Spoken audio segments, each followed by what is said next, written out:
Здравствуйте, Геннадий Леонидович. Мы поздравляем вас с назначением. Вы в третий раз за свою политическую карьеру возглавили кабинет министров. В этом смысле вы рекордсмен.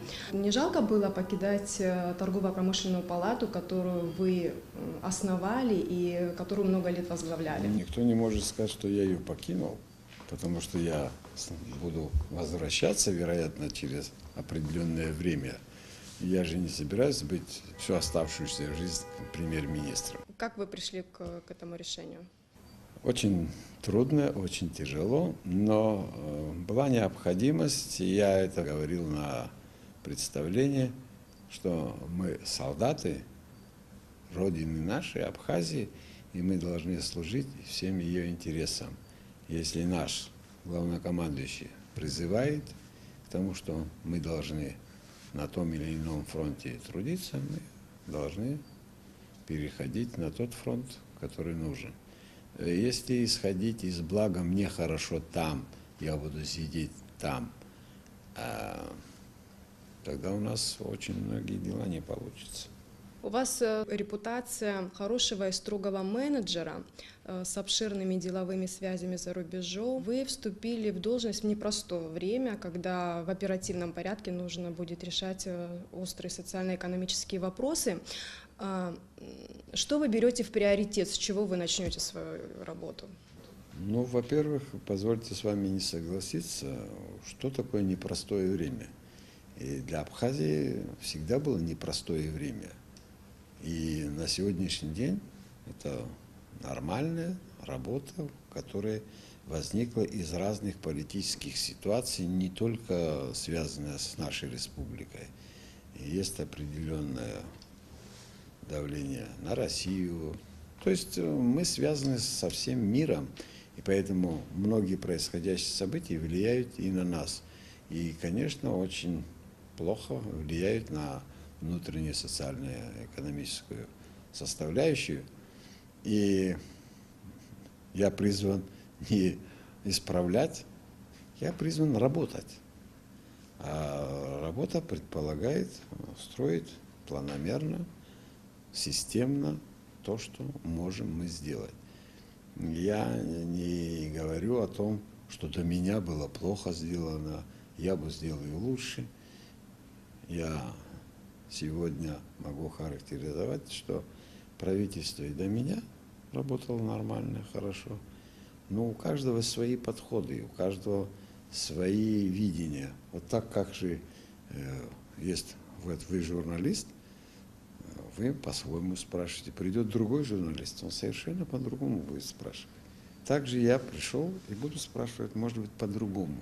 И, может быть, мои вопросы, которые я буду спрашивать, будут по-другому восприниматься и по-другому будут решаться. С чего вы начнете свою работу или уже начали? С того, что есть. Первое, конечно, для нас главное – это создание структуры правительства, может быть, какие-то изменения пройдут. Потом состав самого кабинета министров утвердить, всех министров представить. Ну, знаете, если рассматривать данный кабинет министров, он состоит из нормальных, работающих людей, поэтому здесь больших преобразований и больших изменений навряд ли будет. Немного будет изменена структура кабинета министров. И в сторону сокращения? Нет, не в сторону сокращения, а в сторону оптимизации подчиненности. Члены правительства, как министры, будут наделены большими полномочиями и большими правами, и к ним будут подвязаны многие органы центрального управления, не являются главными, ну, условно скажем, там, как разные инспекции, разные, и то есть они будут четко привязаны к определенным министерствам, и министр, как член правительства, будет отвечать за их работу. Законом отведено порядка 3 месяцев на формирование нового состава кабинета министров, о чем вы сейчас говорили. Это займет у вас вот эти 3 месяца, либо вы планируете уложиться в более короткие сроки? Вы знаете, мне кажется, через 3 месяца мне можно уже уходить в отставку.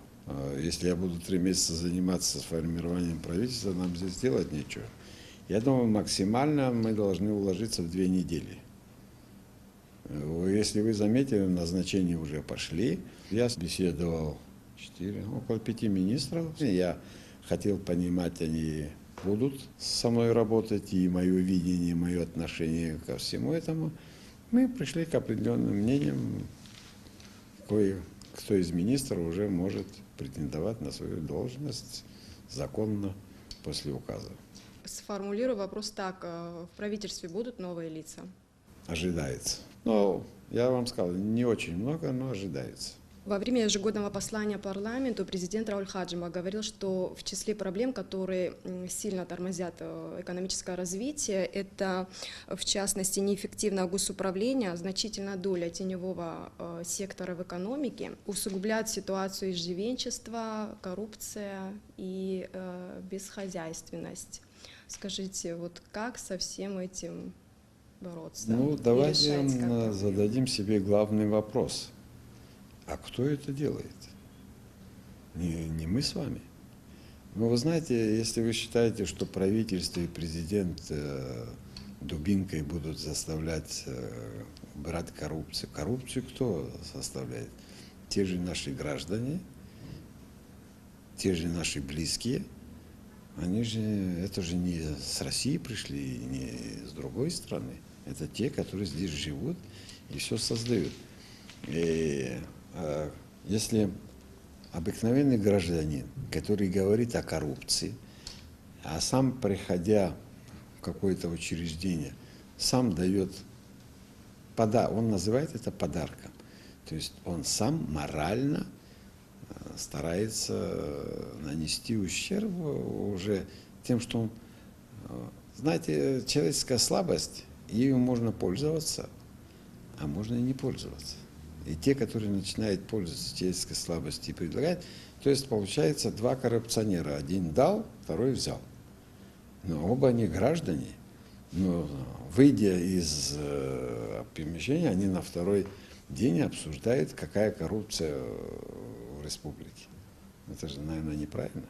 Почти половина госбюджета Абхазии формируется за счет российской финансовой помощи. Вот скажите, какие у нас есть ресурсы для того, чтобы абхазская экономика менее зависела от российских финансовых вливаний?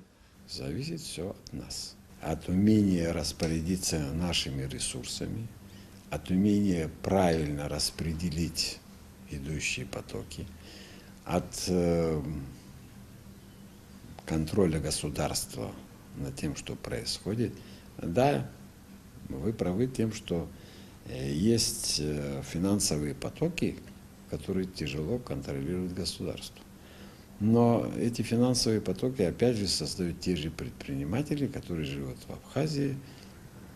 Они могут быть разной национальности, но они считаются гражданами Абхазии. И я думаю, каждый из них тоже знает, какой вред он наносит. Вот, например, возьмем расчеты за наличные в разных фирмах, которые осуществляются. Хотя у нас есть указ, что не разрешается расчет за наличный расчет, только безналичный. Но они нарушают. Но каждому не поставишь милиционера или человека с налоговой. Это же просто мораль того, кто этого делает. Но он же, опять же, наш предприниматель или наш гражданин или еще кто-то. Мы просто, конечно, должны продумать схему работы, чтобы у них не было заинтересованности проявлять такую систему. То есть у нас в системе работы есть, наверное, прорехи, которым пользуются недобросовестные. Если сделать четкую систему, ввести кассовые аппараты во всей Абхазии, увеличить... Вы, кстати, пытались быть на свой пример. Да, но и, кстати, я думаю, эта проблема так и она и не решилась. А она несет за собой очень много разных еще плюсов, и поэтому надо их довести до конца. И я думаю, мы сможем довести до конца. И все хорошее, как бы, от этого будет потом пожинать наши граждане. К вопросу о кадрах возвращаюсь. Как вы относитесь к реформированию системы госслужбы, предполагающей прием на работу на конкурсной основе? Нормально. Я считаю, что э, должна быть вообще система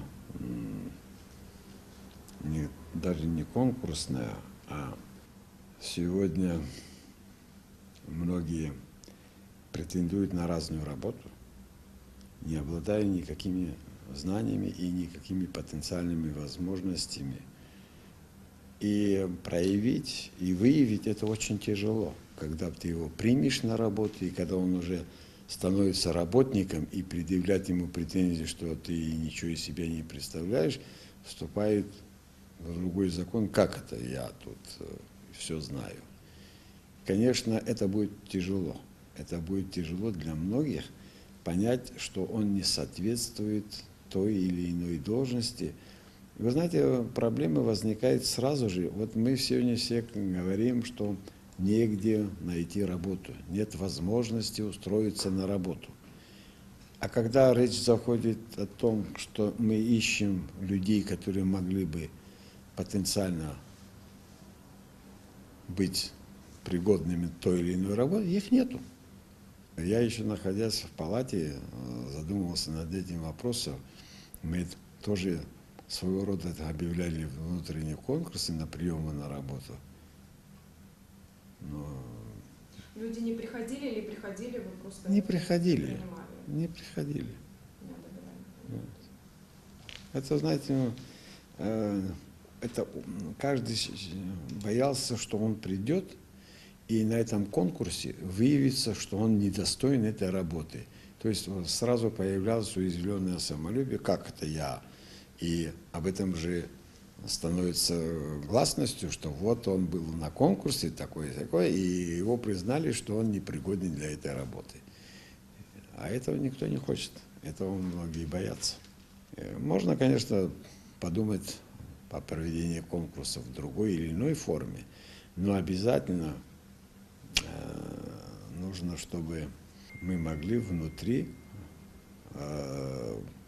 не только на должности, а даже вплоть до рабочей специальности набирать людей, специалистов и устраивать конкурсы.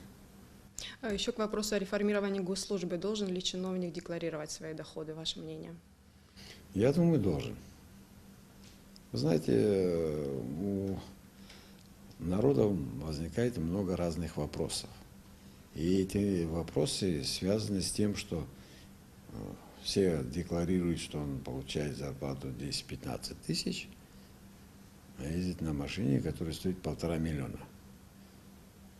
Кто ему дал эту машину? Папа, дядя, бабушка? Никто не знает.